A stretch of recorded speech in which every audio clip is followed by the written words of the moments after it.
Horoskop mladog meseca na dan 25. juna 2025. godine. Ja sad ovdje vam tumačim kao i uvek horoskop planetarnog događaja, ako je to događaj jeste, mesečeva četvrt, geografska širina i dužina nad Beogradom, Greenwich +1. Evo konkretno sad je bitna geografska širina i dužina, jer poznak ovog horoskopa pada na prvi stepen vage, sad već kod neke druge geografske širine pada ili u devicu, ili recimo na treći, četvrti stepen vage, tako da ima veze. Kad su tako ti početni ili posljednji stepeni jednog znaka. Dobro, znači mlad mesec se dešava tačno u 12 časova i 31 minut popodne. A interesantan mi je datum, skoro smo imali nešto slično, da li mesečeva četvrt ili je neka planeta baš prešla iz jednog u drugi znak, da je bilo 25. sad da li april, maj, ne znam, 25. jun 2025. Znači mi ovdje imamo 3 dvojke, 3 puta se javlja mesec, jer dvojkom vlada mesec.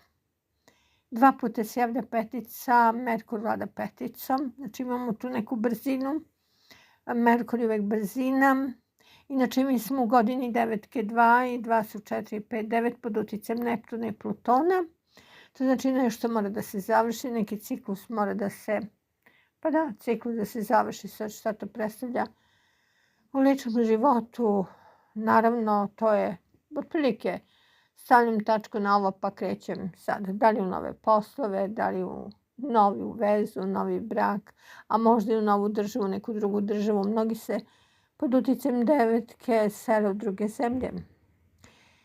Što se tiče juna, on je pod uticajem šestice, ovako jedan lep broj za uživanje, zato su uvek puni restorani, pa dobro i lepo vreme. Znači, ako gledamo, da se vratim na numerološku kombinaciju 2 i 5, 7, kako pravimo bioritamski broj, sabiramo dan i mesec. 2 i 5 su 7 i 6 su 13, pa da.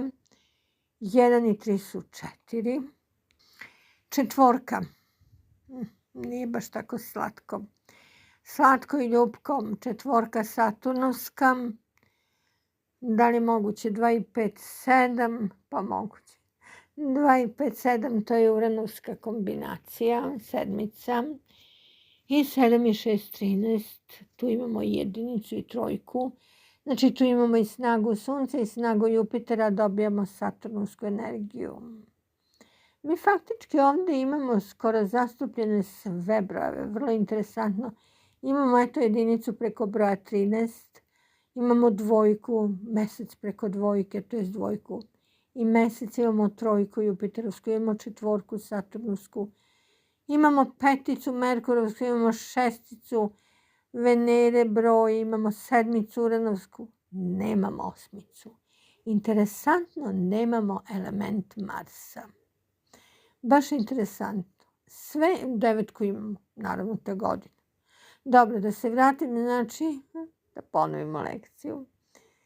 2 i 5, 7 i 6, 13, 1 i 3, 4 i 9, 4, 9, 13, opet 13, 1 i 3, 4. Ovo bi bila numerološka kombinacija 4, 9, 4, teška. Teška u političke svrhe, teška za sve što se dešava na nivou države.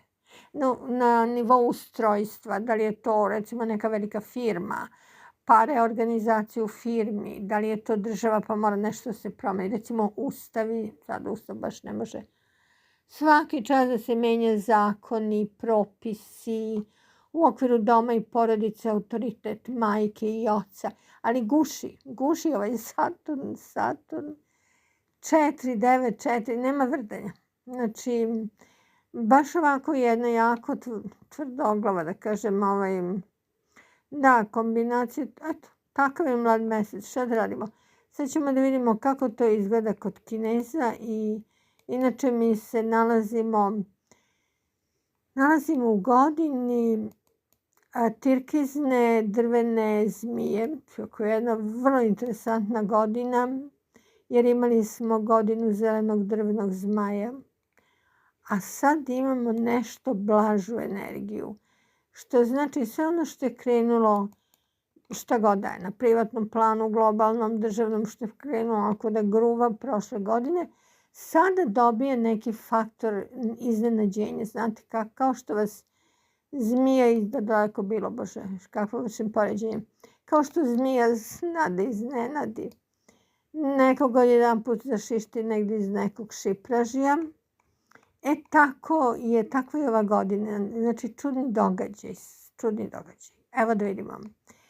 Današnji dan, kada je mlad mesec, u kineskoj astrologiji, pa nije baš povoljan. Znači, mi imamo 2 puta slabo drvo. Slabo drvo znači tirkizna drvena zmija, uopšte kad kažemo element drveta, ako kažemo da je zeleno drvo, onda je to yang. Znači može bude zeleni drveni tigar, zeleni drveni pacu, zeleni drveni konj i tako dalje, ali kada je yin znak, onda je to tirkizno. Pa sad je znači godina tirkizne drvene zmije, koja je inače primarno slaba vatra, pod uticajem slabe vatre. I dan je pod uticajem tirkiznog drveta, samo što u pitanju bivo. A bivo je pod uticajem, zapravo, zemlja je element koji vlada bivolom. To da kažemo, postoji neka osnova za nešto. Inače, smatra se da slabo drvo, to yin drvo je tirkizno, kao element, da to predstavlja ljude koji su prilagodljivi, kao karakterna osobina. Prilagodljivost, pa prilagođavanje okolnostima. Znate kad neko kaže kako vetar duva, tako se on okreće. Za nekoga je to diplomatija, za nekog je to povodljivost, za nekoga lukavost. Međutim, dan kao dan s ovim bivolom, što da kažem, bivo je onako dosta statičan kao znak. Teško ga je pomeriti, vredan, radan, znači te tačke gledišta baš ovaj mlad mesec upućuje ipak na možda neki posao koji nije tako sjajno plaćen. Sad da dođemo do meseca. Mesec mi je interesantan jer jun je uvek pod uticajem konja. A konj je naj-yang znak. Znači on to uvek, u stvari, crveni vatreni konj. Strašno. Pa sad nije crveni vatreni. Svaki 5 godina se javlja u istom elementu, a sada se javi u elementu vode. To je bila 2020. Pa nije baš bila fina godina, mada eto te godine baš u junu mesecu prestala ona glavna frka i priča oko korone, ali tada smo imali demonstraciju u Beogradu ispred Skupštine. Nažalost. O čemu se radi? Ovo je crni vodeni konj. Ako je konj jaka vatra, a javlja se u obliku vode, to predstavlja, ne mogu da kažem baš mazohizam, ali nešto najsličnije tome, autodestruktivnost. Može da znači i kajanje. To su jake emocije. To su toliko jake emocije. To je i požrtvovanost. Ma ja ću to pa šta bude. Ova vatra, osnovni element konja, ona tera ljude na akciju i uglavnom bez mnogo racionalnog i razumnog. Znači tu osjećanja prevladavaju. Imamo baš ovako sa kineske tačke gledišta ovaj mesec pun tako nekih žestokih emocija. Sad ćemo da vidimo klasična astrologija. U klasičnoj astrologiji znači pun mesec, mlad mesec, poznanak na prvom stepenu vage, dominira polje braka i partnerskih odnosa u znaku Ovna sa Saturnom, Neptunom, asteroidom Ceresom, Kiranom. Znači, partnerski odnosi su strahovito bitni. Ja ipak to više povezujem na ljubavne, bračne partnerske odnose nego na partnerske odnose u sferi financija, poslova. To mi je pre 8. polje, tu imamo Veneru. Ipak će se sklapati u biku i tu asteroid Wisdom, mudrost, sklapat će se mnogi poslovi. Pa sad to uglavnom nešto ako malo u tajnosti. Uran u 9. kući, znači inostranstvo na samom kraju bika, dobro putovanje, fantastična 10. kuća karijere. Tu je mesec, tu je Jupiter, tu je sunce s tim. Što imamo jednu vrlo interesantnu kombinaciju planeta. Znači mi imamo stelijum, mlad mesec, znači mesec i sunce zajedno, i Jupiter. Ali Jupiter i mesec fantastični u raku. A kako bih rekla, hladni u 10. kući. Znači u stvari, a ovo je kuća karijera. Mnogi će da se bave, pa dobro, ovo je ipak politika srca. Ovo je mlad mesec na ovoj teritorijalnim, ovim, kako bih rekla, Bože, na geografskim širinama, znači sve Greenwich plus 1 što je tu zahvaćeno. Ono ima karakteristiku, eto, te neke jake ambicije na ličnom planu, dominacija vlasti, autoriteta u porodici oca, profesori, kucanje i dohvat. Dobro. I ono što je najinteresantnije, imamo asteroid Gold. Na samom MC-u, na vrhu 10. kuće, mnogi će da kupuju kuće, stanove, vikendice, da putuju. U 11. kući na početku Device imamo Mars planetu. Pa ima ovdje svega i svačega. Ima ovdje svega i svačega i sve je to skoncentrisano od početka Ovna do zaključeno sa početkom Device i ona tamo jedno preko puta onaj Pluton čuči. I dalje u Vodoliju. Ne, tek je ušao sa tu, moramo se priviknuti. Na početku Vodoliju u 4. kući, na kraju 4. Sve ovo drugo nema, ima asteroidi. Ja. Last, Požuda u Streljcu, pa onda Mići, prijatelji u Vodoliji, pa nije za zanemarivanje, da.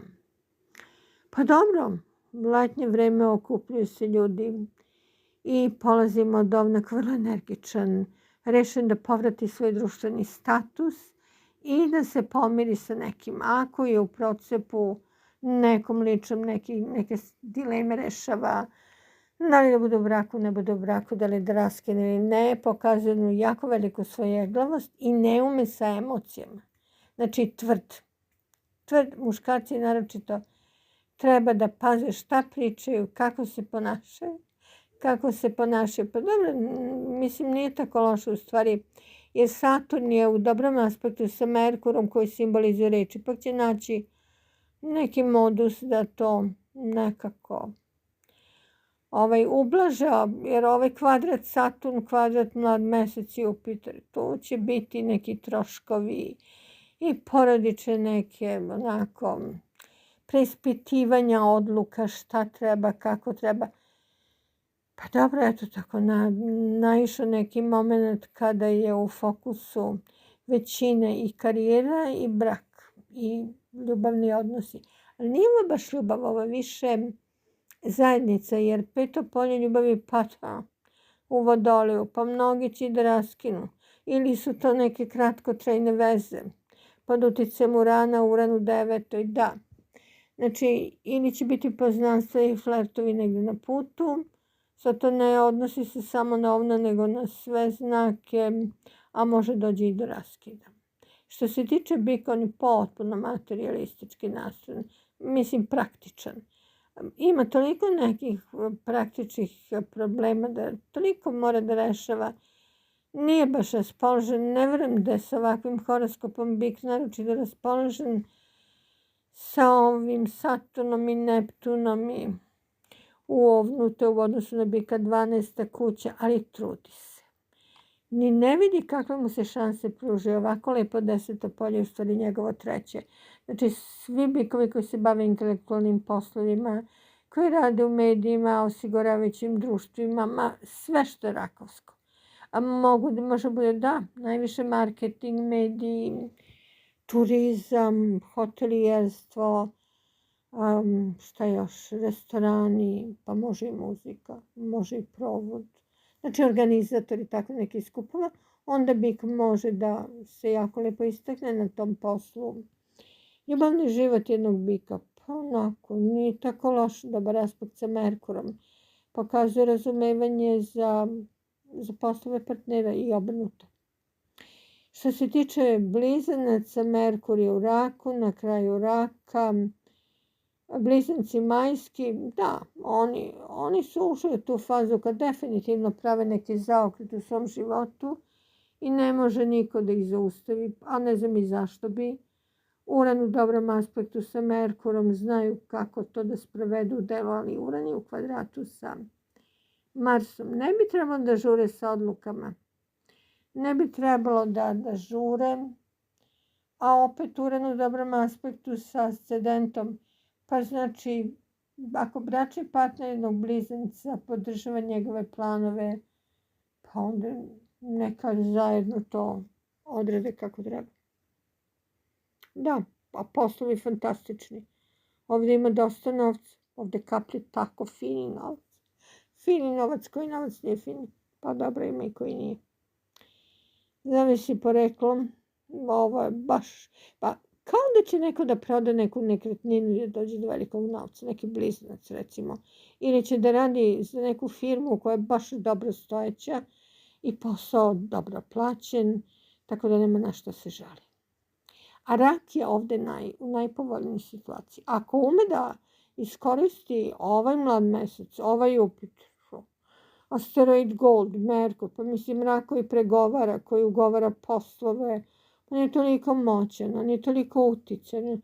Tako nekako ostavlja utisak baš osobe u koju mogu mnogi da imaju poverenja. A što se tiče lava, više nema Marsa u lavu, nema. Ali to je asteroid karma. Da, lav tako nešto uobražava. Malo ju uobražava.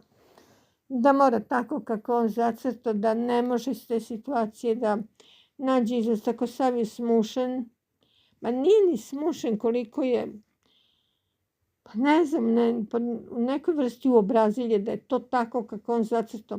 Jer karma u napetom aspektu sa Venerom. A Venera je u biku, bik je za lava polje karijere. Šta on to radi? U svakom slučaju tvrdoglav. Znači lav je jako tvrdoglav. I to može da bude veoma autodestruktivno ako ne nađe izlaze situacije. A on traži to. Jer 12. polje u odnosu na lave, tu je mlad mesec. Znači on može da nađe neki posao ako traži posao. A što se tiče ljubavi, kao da se radi o osobi koja ima veze s inostranstvom ili putuju zajedno ili tako nešto tajanstveno kod lava. Malo se izolovao od sveta. Zavisi od kog sveta. Što se tiče device, vrlo energično. Mars ušao u devicu, malo i glumi, jer je Mars u konjunkciji sa asteroidom Ector.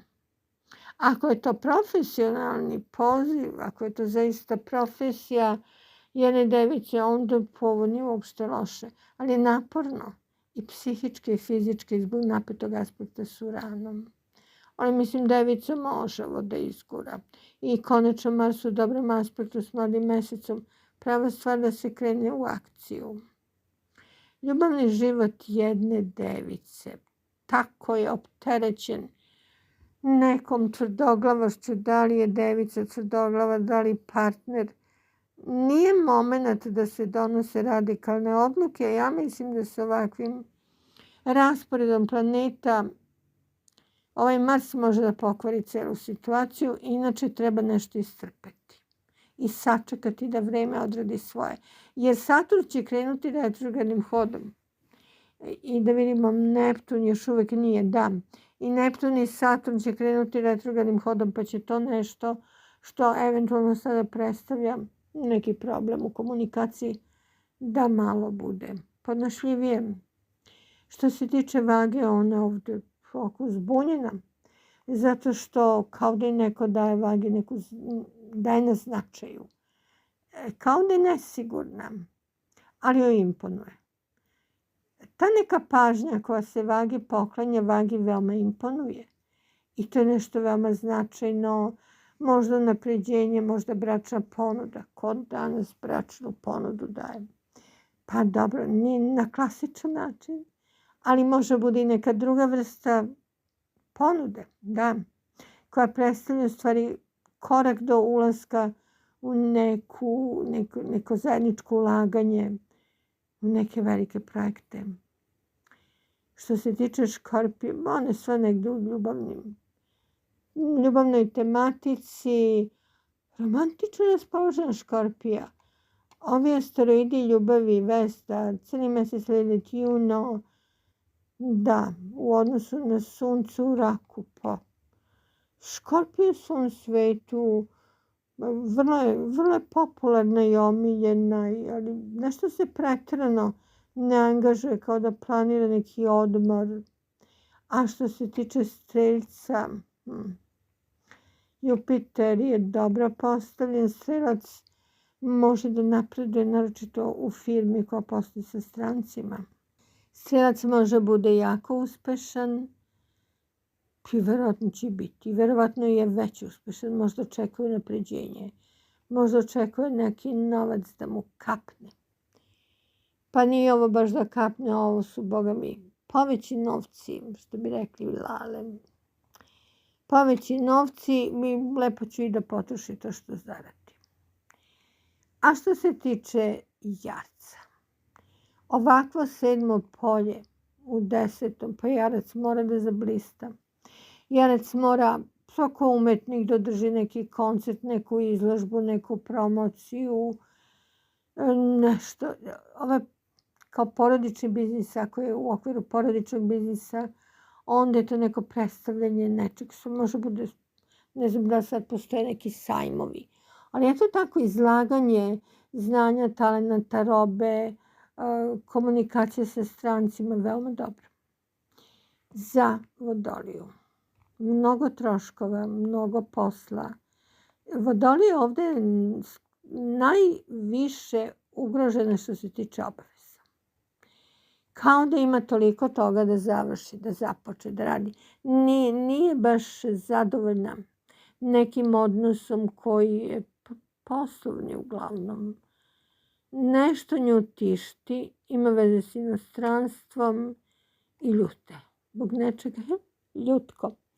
Da, naročito ova januarska nešto je ljuti. A ovi koji su rođeni krajem znaka, njima nije loše. Oni se snalaze, mada snalaze se tako što postavljaju uslove koje neko treba da ispuni. Ako ne ispuni oni, ne daju 5 para, teraju svoju priču. Evo nas do riba koje su u ovoj priči jako opterećene obavezama. Ali postoji veliki entuzijazam, zato što mlad mesec u Raku odgovara pogotovo ribama rođenim u februaru, a sve što se tiče ostalih dekada, pa možda ove pred kraj znaka, recimo Merkur u dobrom aspektu s njihovim suncem, a ribe rođene od 1. do 10. marta. Ništa. Nema nikakvih aspekata, neki vakum, kao da su neodlučne. Da, kao da su neodlučne, pa dobro, možda su negde na odmoru, na primjer. I ne interesuje ih posle što se tiče ljubavnog života. I tu status quo, ne žele da donose nikakve odluke i možda je to i pametno rješenje.